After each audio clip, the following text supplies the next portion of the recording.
അറിയാതെ മൂത്രം പോണതും പിന്നെ ഇരിക്കുമ്പോഴും തുമ്മുമ്പോഴും എണീറ്റ് നിന്നാലും വെയിറ്റ് എടുത്താലും ഒക്കെ ഇങ്ങനെ ഒരു പ്രശ്നം ഉണ്ടായിരുന്നു. സത്യം പറഞ്ഞാൽ എനിക്ക് മുഴുവനും എൻ്റെ ഈ അസുഖം എൻ്റെ ശരീരത്തിൽ നിന്ന് വിട്ടറ്റ് പോയ പോലെ എനിക്ക് തോന്നുന്നത്.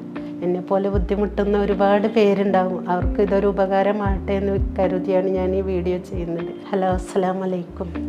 എൻ്റെ പേരാണ്. അറിയാതെ മൂത്രം പോണതും പിന്നെ ഇരിക്കുമ്പോഴും തുമ്മുമ്പോഴും എണീറ്റ് നിന്നാലും വെയിറ്റ് എടുത്താലും ഒക്കെ ഇങ്ങനെ ഒരു പ്രശ്നം ഉണ്ടായിരുന്നു. ക്ലിനിക്കിൽ വന്നിട്ട് ഇവിടുത്തെ ഡോക്ടർ ടെസ്റ്റ് ചെയ്ത് നോക്കിയപ്പോൾ പറഞ്ഞു ഇങ്ങനെ കൗൺസിലിംഗ് ഒക്കെ തന്നു. അങ്ങനെ ഞാൻ ഇവിടെ വന്ന ഒരു മാസം കൊണ്ട് 6 പ്രാവശ്യം ഇത് ചെയ്തു. ആദ്യത്തെ 3 പ്രാവശ്യം ചെയ്തപ്പോൾ തന്നെ നല്ല മാറ്റം തോന്നി. ഇപ്പോൾ ഒരു മാസത്തിൻ്റെ മുകളിലായി, 2 മാസത്തോളമായി ഇപ്പോൾ ഇത് ചെയ്യൽ തുടങ്ങിയിട്ട്. സത്യം പറഞ്ഞാൽ എനിക്ക് മുഴുവനും എൻ്റെ ഈ അസുഖം എൻ്റെ ശരീരത്തിൽ നിന്ന് വിട്ടറ്റ് പോയ പോലെ എനിക്ക് തോന്നുന്നത്. നല്ല മാറ്റമുണ്ട്. അസ്സലാമു അലൈക്കും.